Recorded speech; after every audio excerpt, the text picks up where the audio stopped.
قرآن کہتا ہے کہ ہم نے آسمانوں اور زمین کو حق کے ساتھ پیدا کیا، اور آج سائنس ایک ایک کر کے یہی حقیقتیں کھول رہی ہے۔ جدید مشاہدات بتاتے ہیں کہ خلا مکمل خاموش نہیں۔ سائنسدانوں نے دریافت کیا ہے کہ خلا کے اندر مختلف ارتعاشات، لہریں اور مخصوص آوازیں گونجتی رہتی ہیں۔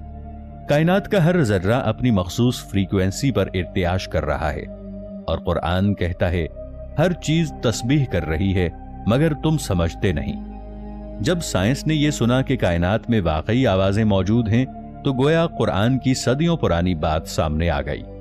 اب بات کرتے ہیں وقت کی۔ سائنس نے آج بتایا کہ خلا میں وقت زمین جیسا نہیں۔ کشش ثقل وقت کو آہستہ کر دیتی ہے۔ ایک لمحہ خلا میں زمین پر گزرے گھنٹوں کے برابر ہو سکتا ہے۔ قرآن میں اصحاب کہف کا واقعہ آتا ہے۔ وہ سوئے رہے، صدیاں گزر گئیں، مگر جاگنے پر کہا ہم تو ایک دن یا کچھ حصہ ہی ٹھہرے۔ آج سائنس کہتی ہے کہ وقت مختلف جگہوں پر مختلف رفتار سے گزرتا ہے۔ یہ محض کہانی نہیں، وقت کی فطرت کی حقیقت ہے۔ سائنس نے یہ بھی بتایا کہ کائنات میں ہر چیز مسلسل حرکت میں ہے۔ کہکشائیں ایک دوسرے سے دور جا رہی ہیں، نئی کہکشائیں پیدا ہو رہی ہیں۔ خلا میں توانائی کے ایسے بادل ہیں جو نئے نظام شمسی کو جنم دیتے ہیں۔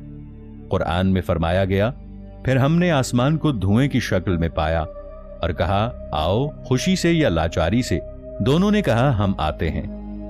وہ دھواں دراصل وہی ابتدائی گیس اور توانائی تھی جس سے پوری کائنات بنی۔ آج سائنس کہتی ہے کہ بگ بینگ کے بعد یہی دھواں یا پلازما ہر چیز کی ابتدا تھی۔ سائنس آج روشنی کے پیچھے بھید ڈھونڈ رہی ہے۔ ہر توانائی، ہر ذرہ روشنی سے جڑا ہے۔ روشنی توانائی میں بدل سکتی ہے اور توانائی روشنی میں۔ قرآن کہتا ہے اللہ آسمانوں اور زمین کا نور ہے۔ شاید اس آیت میں وہی اشارہ ہے جسے آج سائنس انرجی کنورژن کہتی ہے۔ روشنی ہی وہ طاقت ہے جس سے سب کچھ زندہ ہے۔ زمین کے اندر حالیہ برسوں میں نئی معدنیات دریافت ہوئی ہیں۔ سائنسدان حیران ہیں کہ زمین کے اندر ایسی تہیں ہیں جن میں قیمتی عناصر چھپے ہوئے ہیں، وہ عناصر جو کائنات کے سب سے بڑے دھماکوں سے پیدا ہوئے۔ قرآن میں فرمایا گیا اور ہم نے زمین میں تمہارے لیے راستے بنائے اور خزانے رکھے۔ صدیوں پہلے کہا گیا وہ خزانے آج زمین کے اندر سے نکل رہے ہیں۔ سائنس کہتی ہے کہ زندگی کا آغاز پانی سے ہوا۔ جدید تجربات میں سائنسدانوں نے ثابت کیا کہ جہاں پانی ہے وہاں زندگی کے آثار ملنے کے امکانات بڑھ جاتے ہیں۔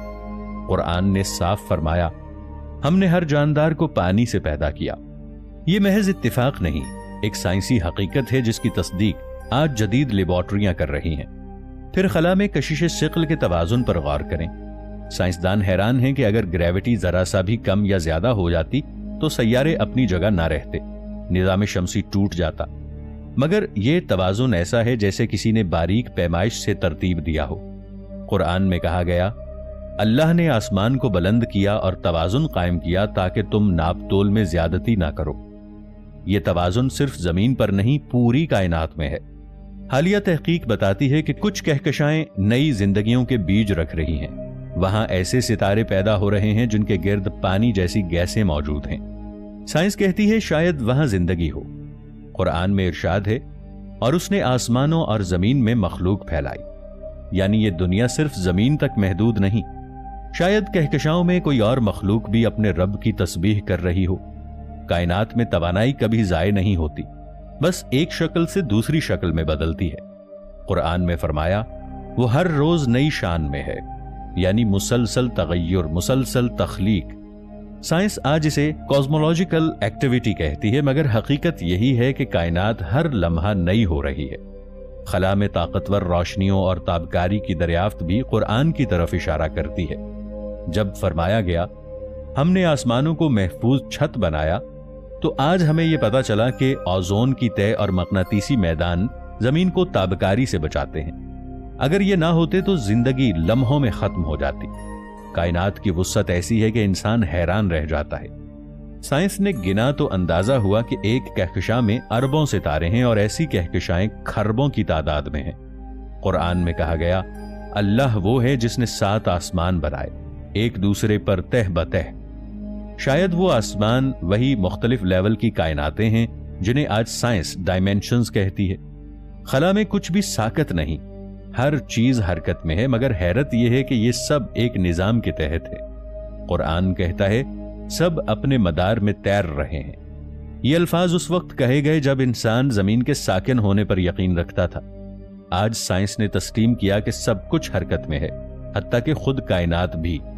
اب جدید تحقیق ایک نئے راز کی طرف اشارہ کر رہی ہے کہ روشنی کے پار بھی کچھ موجود ہے۔ انسان صرف محدود فریکوینسی دیکھ سکتا ہے، مگر اس سے آگے بھی دنیا ہے۔ قرآن میں کہا گیا تمہیں بہت کم علم دیا گیا ہے۔ شاید یہ اسی نادانستہ جہان کی طرف اشارہ ہے جہاں تک انسان کی عقل ابھی نہیں پہنچی۔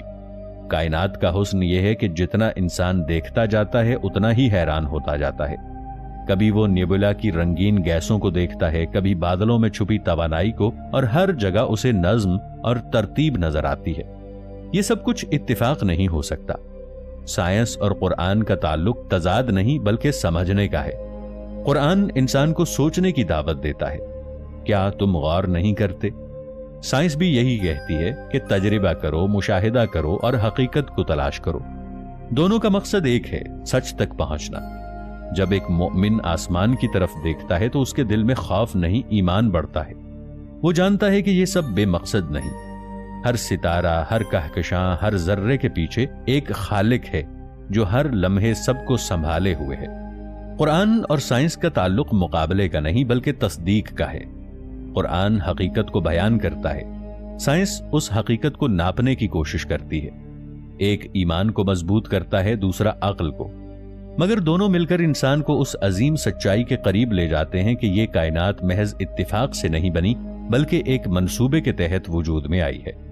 جدید تحقیق کے مطابق پوری کائنات ایک جال کی طرح بنی ہے جس میں کہکشائیں یہ سب تاروں کی طرح جڑے ہوئے ہیں۔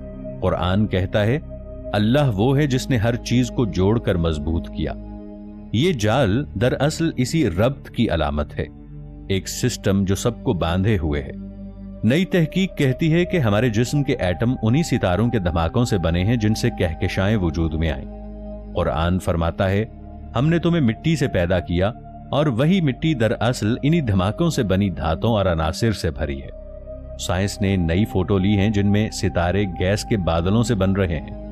قرآن میں ہے پھر ہم نے آسمان کو دھوئیں کی حالت میں پایا۔ یہ دھواں دراصل وہی نیبولا ہے۔ سن 2025 میں دریافت ہوا کہ کچھ دور کہکشاؤں میں پانی کے بڑے بڑے ذخیرے موجود ہیں۔ قرآن کہتا ہے ہم نے آسمان سے پانی اتارا اور اس سے ہر چیز کو زندہ کیا۔ یہ پانی اب خلا کی زندگی کا ثبوت بن گیا۔ سائنس نے اب تصدیق کی ہے کہ وقت خلا میں مڑ سکتا ہے، مختلف جگہوں پر وقت کی رفتار مختلف ہے۔ قرآن میں ہے ایک دن تمہارے رب کے نزدیک تمہارے شمار کے 1000 سال کے برابر ہے۔ یہ ریلیٹیوٹی یعنی نسبیت کی حیران کن وضاحت ہے۔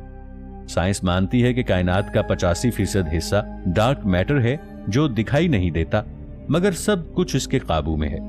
قرآن بار بار کہتا ہے وہ جانتا ہے جو ظاہر ہے اور جو غیب میں ہے۔ گویا وہ غیب آج سائنس کے نزدیک ڈارک میٹر بن گیا۔